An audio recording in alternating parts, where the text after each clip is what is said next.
Good day.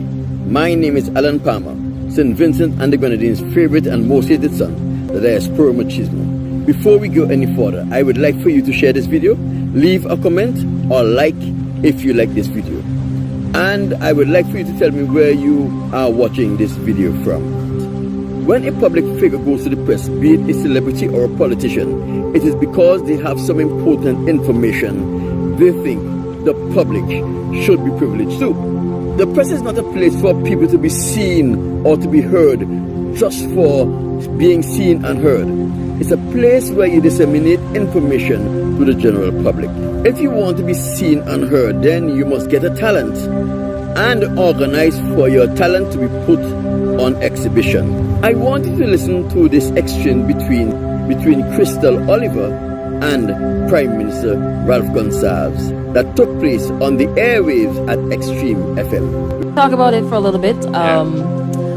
As a woman, I'm going to be real with you, right? As a Vincentian woman, I do not feel 100% safe and secure. And I say that because of what has been happening in the country and make it before for the past couple since forever, right? As it concerns children in Israel and sex crimes and sexual offenses. Coming from the government, I do not feel like you have women's and children's interests, best interests. That's absolutely ridiculous. I'm saying how I feel. Absolutely ridiculous. I'm saying one of the things we must bear in mind here is Crystal Oliver is not a journalist.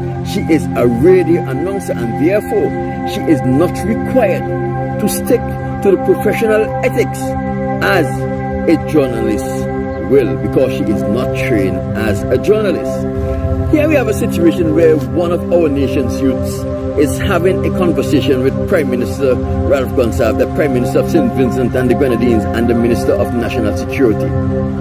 And she saw an opportunity to have a discussion or dialogue with the Prime Minister as it relates to her personal feelings, and a feeling that is synonymous within the community among women. Crystal explained to the Prime Minister, as a woman she does not feel 100% safe and secure. And she also elaborated and said that she do not feel that the Prime Minister have the best interests of women and children at heart. And one of the questions we have to ask here, and the question the Prime Minister should have asked himself before he reacted, not respond, before he reacted to what Crystal Oliver was asking is Crystal fears and insecurity justified? When you consider that St. Vincent and the Grenadines have a higher than normal incidence of rape, sexual assault and physical violence against women, you have to consider that Crystal feelings of not feeling safe and secure as a woman in St. Vincent and the Grenadines is highly justified. This is not the first time a female in a public forum has expressed their lack of security and the lack of safety they feel living in St. Vincent and the Grenadines. This is a public cry. It is a cry that can be heard in the media. It's a cry that can be heard on radio. It's a cry that can be heard in the articles in the newspaper, and it is a cry that is expressed by women across St. Vincent and the Grenadines. It should be a priority concern for the Prime Minister, who is also the Minister of National Security. He should have took that opportunity to quiet Crystal's fears. In doing so, he would have quieted the fears of women all across St. Vincent and the Grenadines. And when Crystal declared that she does not feel that the Prime Minister has the best interests of women and children as a priority, she was correct, because of all of the concerns that have been aired in the public domain by our women, of their fear of being raped, the fear of violence that is commonly being perpetrated against the female gender. The Prime Minister have never done anything to stem the tide of violence against women. He have not done anything to stem the tide of violence against children. and he have not done anything to deal with the rising crime of St. Vincent and the Grenadines. He have not even given a word of concern to come on national radio and TV to say that he is concerned about the high rate of crime against women, children, and crime in general. Not a word.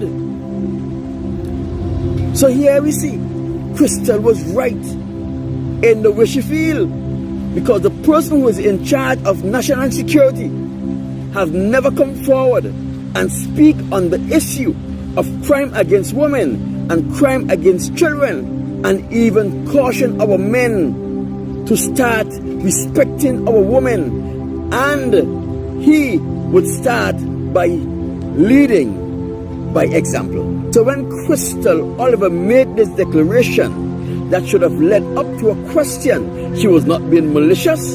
She was only expressing her fears, her concern as a woman in the community. And those fears and those concerns are real and they are true. And the Minister of National Security was the appropriate person to address those fears and concerns. We must never forget that Prime Minister Ralph Gonsalves was accused of rape and sexual assault by several ladies within our community and within the diaspora. In one such case, when the policewoman Michelle Andrews accused Prime Minister Ralph Gonsalves of raping and sexually assaulting her, the Prime Minister came in the media and declared that he gave the policewoman a reassuring kiss. If you kiss someone without their permission, it is called sexual assault. Yet, he caused the Director of Public Prosecution to nully press even the case of sexual assault that Michelle Andrews brought against him. So you see, while Crystal Oliver had a feeling of insecurity even within the country of her birth, instead of dealing with this issue with statesmanship and diplomacy, what he did, he turned into the public bully and he shouted down to instill fear in this young person so that she will not take the line of questions she wanted to take. This is highly unfortunate. Crystal Oliver was bullied, and when Ralph Gonsalves bullied Crystal Oliver on national radio, what he did, he bullied every woman who had the same or similar concern Crystal Oliver had. This was a perfect opportunity for Prime Minister Ralph Gonsalves to be a statesman, to prove that he has it within himself to be a statesman, and to handle this young person's concern with diplomacy. Let her know that her concerns is a serious and viable concern. Let her know that he, his cabinet, and the police and other social institutions within the community are working and are trying to deal with such issues that brings her concerns to the fore. The fears of being a woman in St. Vincent and the Grenadines that Crystal Oliver feels and most women experience, and the general fear of living in St. Vincent and the Grenadines is not by chance. This is how Ralph Gonsalves want to have it, because like in California and in the United States, when they keep the black community in fear, they keep them fighting among themselves. It is only when the black community is in fear that the white community finds security, feels safe. And this is unfortunate. Collins John's appointment to the post of Commissioner of Police was not by accident.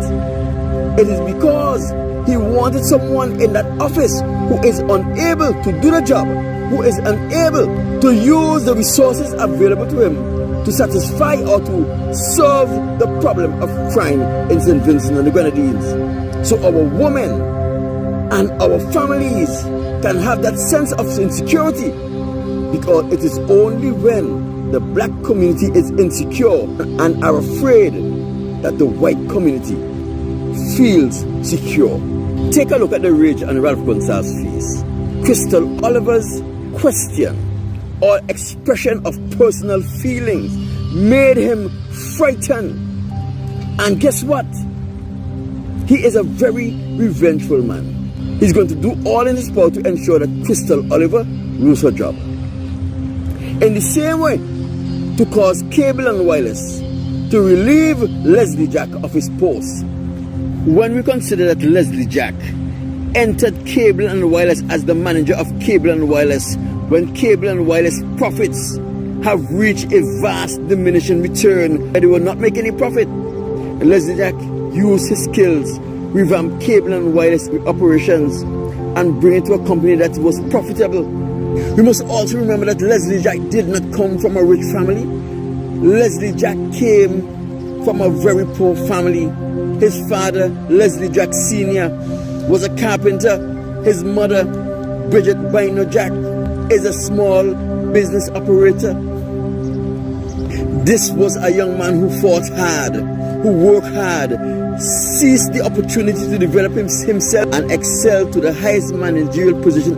When Leslie Jack, the once manager of Cable and Wireless, did his job, he used tariff and taxes to cause Cable and Wireless to relieve Leslie Jack of his post. In a similar way, when Dr.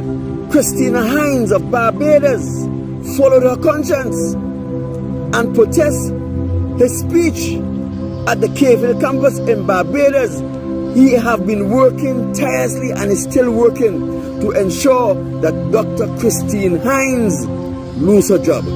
In the same way, he caused Liquor, Jennifer Eustace, and other people to lose their jobs. It's the same way that Ralph Gonsalves is hell-bent in causing Crystal Oliver to lose her job. For that statement that she made, that embarrassed him, that brought the truth to the fore. Don't forget, Extreme FM license to operate as an FM station in St. Vincent and the Grenadines have to be renewed, and he may deprive them of a renewal of the license unless they relieve Crystal Oliver from her post. My name is Alan Palmer, St. Vincent and the Grenadines' favorite and most hated son, the diaspora machismo, asking you to share this video, like this video, leave a comment on this video, and let me know where you are watching this video from.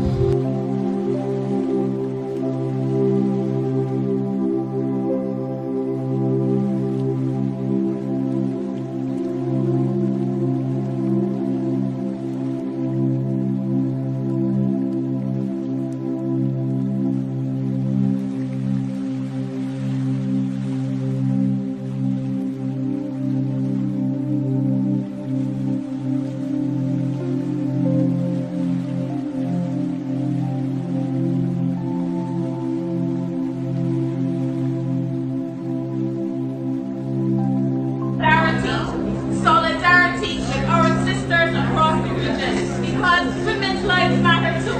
We're addressing not silence, not dignified silence, but need to be addressed.